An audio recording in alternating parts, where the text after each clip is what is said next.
Welcome back in. Today we're discussing our Week 13 waiver wire ads. Thankfully, we didn't have too many injuries this week. We had some, definitely we're going to need to talk about, but um, nothing crazy, anyways, for the most part.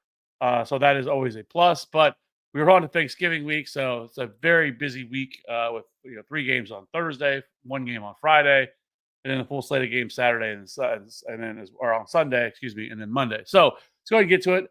First things first that stands out to me about this week is streaming options for this week are absolutely brutal. Like it is not a good week to need to stream a quarterback, and Baker Mayfield ended up leaving the first half of that, or the second half of that game, excuse me, with a shoulder injury. That did not look good, but so that is a problem. But for the most part, we do not have many great streaming options for this week. There are at least quarterbacks that are widely available.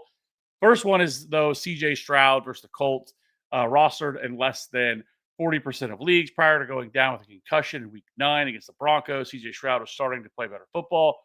From weeks 4 through 8, he averaged 250 passing yards and over 2 passing touchdowns per game and was averaging roughly around 21.4 fantasy points per game. Stroud is expected to return in week 13, what is one of the biggest games of the season for them against the divisional rival Colts. The Colts have allowed the 16th most fantasy points to opposing quarterbacks this year. Stroud is likely this top streaming option of the week at quarterback. Move over to the next one. It's going to be Trevor Lawrence. Trevor Lawrence had one of his better days today against the Cardinals. He completed 18 of 30 for 256 passing yards, 3 touchdowns. He did have 3 INTs, but he also had 5 carries for 29 yards for 20 fantasy points in their overtime win. The Jaguars have shifted to a little bit more of a run-heavy approach, so they averaged 25 dropbacks and ranked 30th at passer rate over expectation over the last 3 weeks. This week, this will make trusting Trevor Lawrence tough, but this is a decent matchup for the Jags passing attack, as the Titans have allowed the 14th most fantasy points to quarterbacks. They should also get back Brian Thomas this week, who's gotten in limited practices each of the last 2 weeks, so he should be back this week as well. So that should help with this passing attack. So lastly, the other options we have here, like Kirk Cousins actually didn't look terrible today against the Saints, which was shocking. He definitely looked better than what he did. Actually looked a little bit mobile. Like he had 200 yards, ended up hitting Darnell Mooney on a long touchdown. He's an option.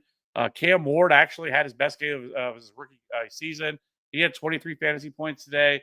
I probably couldn't go there. And then Shedeur Sanders, for all the hate that dude's gotten, he actually looked pretty decent today. I will say it's against a really bad Raiders team, but still, he did get his first touchdown on a short pass that Dylan Sampson took to the house. But Shedeur Sanders, gets a good matchup, though, I will say, against the 49ers. 49ers defense has been a shell of itself with all of their injuries. So, I probably couldn't get there with Shedeur Sanders unless you're absolutely desperate. But he did at least look decent today in their matchup. So let's keep moving and move over to running backs. And this is kind of the first big domino of this week. And it's going to be Devin Neal. And he's only rostered in 3% of leagues, so widely available. But Alvin Kamara left against the Falcons with a knee injury. We have no update after the game other than that he'll be getting an MRI, and we should know the results tomorrow. Devin Neal took over for Kamara and carried the ball 7 times for 18 yards and hauled in 5 of 7 targets for 43 yards for 11 PPR points. Now, we're going to want to monitor the situation, but if we get word that Kamara sets in this time, Devin Neal will be a priority add. The Saints' upcoming schedule is very favorable for running backs with matchups against the Dolphins, Bucks, Panthers, Jets, and Titans. Neal has flashed when given opportunities. It would be a low-end RB2 this week if Kamara were to miss.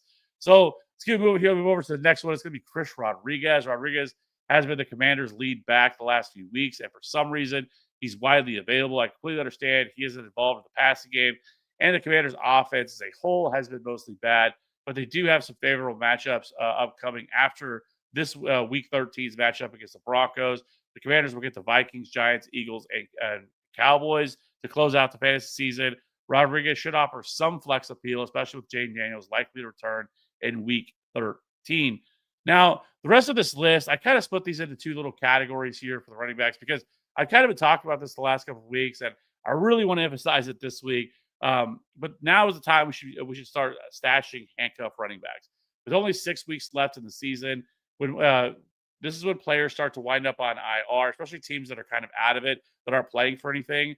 And you start to end up seeing these guys get put on IR if it's an injury, some sort of a tweak, knee injury, hamstring, whatever, instead of just hoping these guys can return.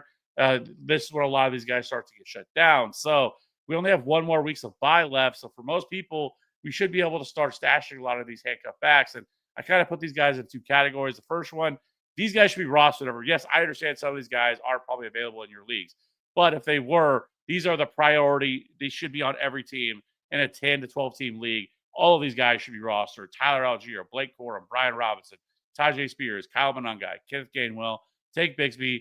All these guys should be rostered in every league. Now, as far as like some of your deeper leagues, like 12 team with really deep benches and above, like your 14 team, 16 team, that is your Keaton Mitchells, Dylan Sampson, DJ Gidden, Bam Knight.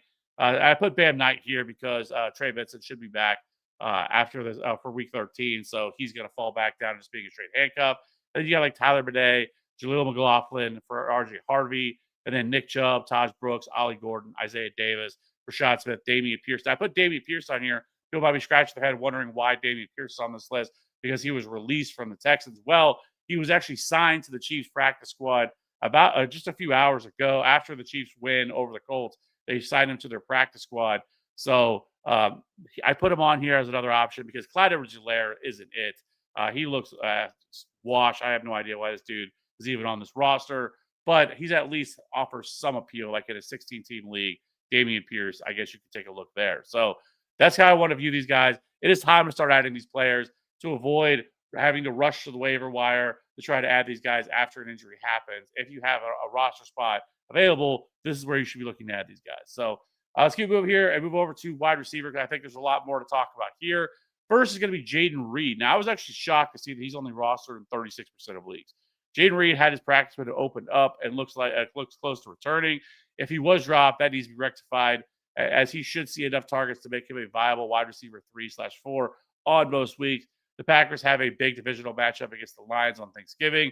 I would guess there's more than a 50% chance he's activated for this game, as this is kind of a pretty big game that they want to win if they want to try to win the division. So Jaden Reed is certainly somebody that should be rostered, especially in all 12-team leagues. Next up is going to be Jaden Higgins. Rookie Jaden Higgins is starting to put things together over the second half of the season. He has now been targeted 32 times or 6.4 targets per game since week 8. This past Thursday, he brought in 4 of 9 targets for 38 yards and a touchdown.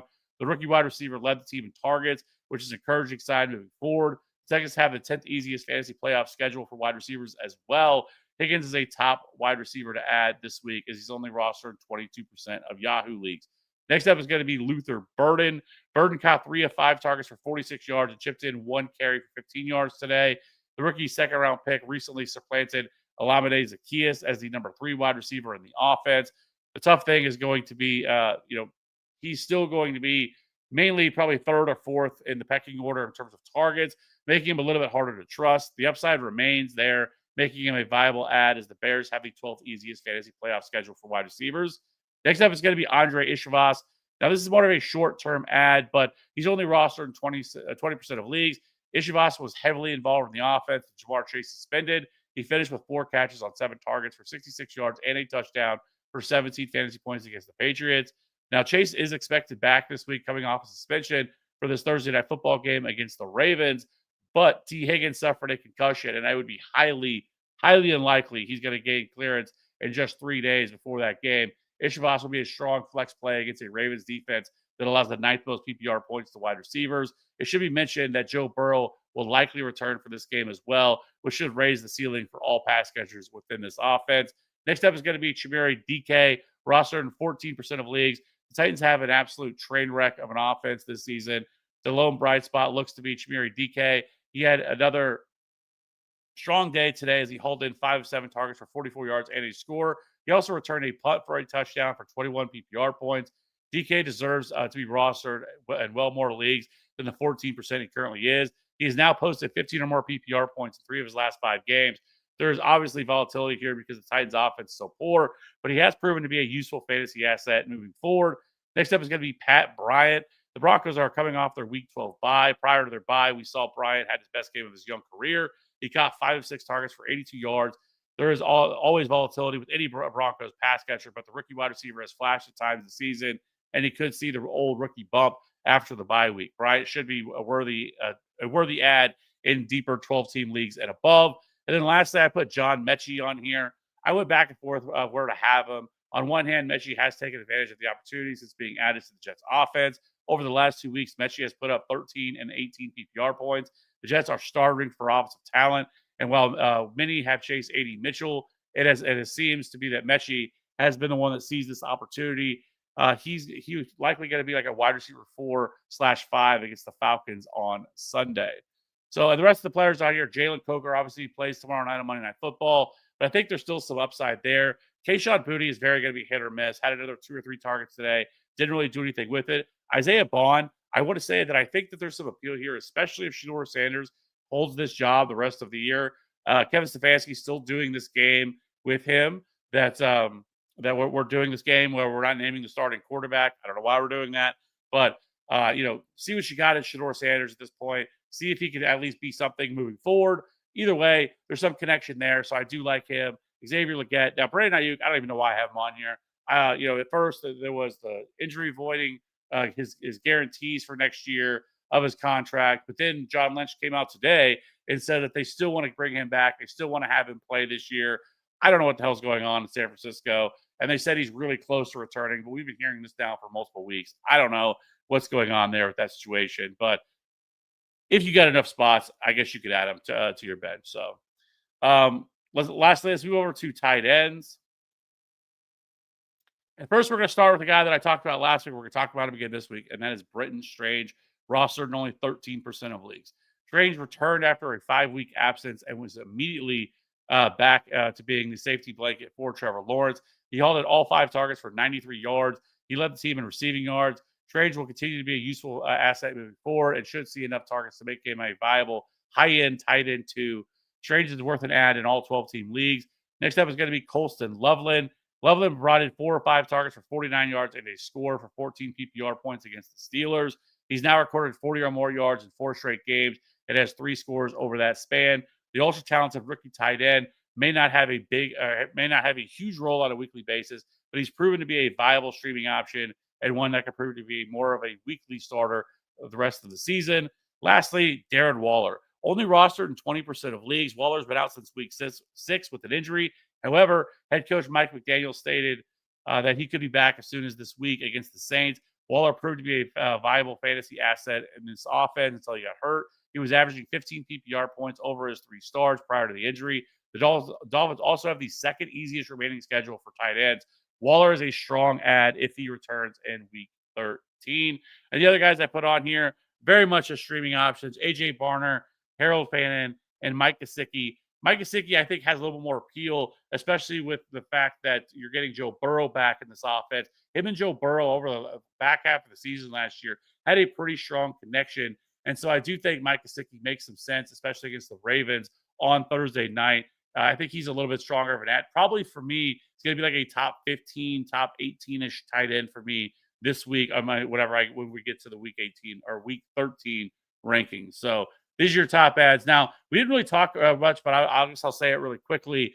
But Ashton Jitsi, people are going to be speculating about this. He left with an injury late in that game. They were already losing by quite a bit in that game, and it doesn't sound like it's anything major.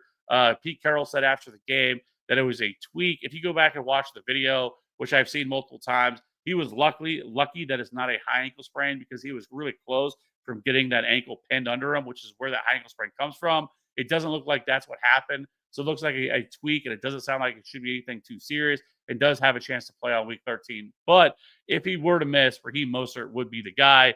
But you're also trusting a 33-year-old running back here within that offense. I don't know how I feel about that. They also just fired offensive coordinator Chip Kelly as well. That just came out about an hour ago. So let's jump over to a question here. Jaden Higgins or John Metchie? It's going to be Jaden Higgins for me.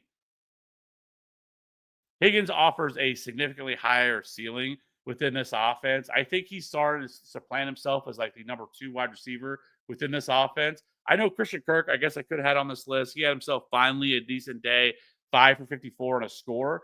But I really like what Higgins is doing. He's really stacking multiple weeks, week after week. And there's a lot to like with his talent. D'Amico Ryans has talked a lot about wanting to get him more and more involved. And that's exactly what they've done. We've kind of seen this rookie bump. I think John Mechie's like fine, I guess, flex option if you're really desperate. But with that offense, I just don't feel too great about it. I would much rather have Jaden Higgins over John Mechie. So, that's the only question we have in here. So that being said, we got a lot to do this week. With Thanksgiving coming up, we'll be back again with all of our normal content that I normally put out. The defense kickers video that'll be out Tuesday morning. Wednesday we'll be back again with the same video I always do with our must plays of the week. I'm going to try to get that out as soon as I can. I would like to get it out sooner, but we'll see if I'm able to do so. We'll go live Wednesday night right before Thanksgiving to get everybody ready to go. But other than that, yeah, it's a fun week. A lot of football this week that we're gonna get. We're gonna get Thursday, Friday, Sunday, Monday football. So right before the fantasy playoffs as well. And thankfully, there's no buys this week, so we don't have to worry about that. So that is also a plus. So keep it locked in here. And if you, as always, if you have any questions, leave them in the comment section below. See you on the next one. Bye.